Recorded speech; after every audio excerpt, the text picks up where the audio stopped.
આજે 28 જૂન અને રવિવાર છે, જે 0 થી 5 વર્ષના બાળકો માટે પોલિયો ડ્રોપ પીવડાવવાનું આજે સરકાર તરફથી રાખેલ છે. તો હરેક વાલીઓને જણાવવાનું કે પોતાના બાળકને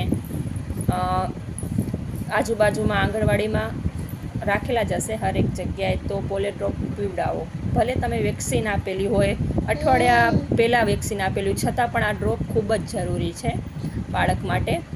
હલકી શરદી કે તાવ હોય તો બી તમે પીવડાવી શકો છો, અને ડૉક્ટરની સલાહ લઈને તમે વધારે હોય તો બી તમે પીવડાવી શકો. આ બાળક માટે બાળકને લકવા ન થાય તેના માટેના આ ડ્રોપ છે.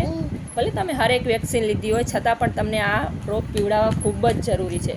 ભલે પ્રાઇવેટમાં પીવડાવ્યા હોય કે તમે ગમે ત્યાં, પણ આ જે ડ્રોપ છે ને, પોલિયો ડ્રોપ, એ બાળક માટે ખૂબ જ જરૂરી છે. તો તમે જરૂરથી ધ્યાન રાખીને આજે બાળકની જે 2 બૂંદ છે તમે જરૂર પીવડાવો.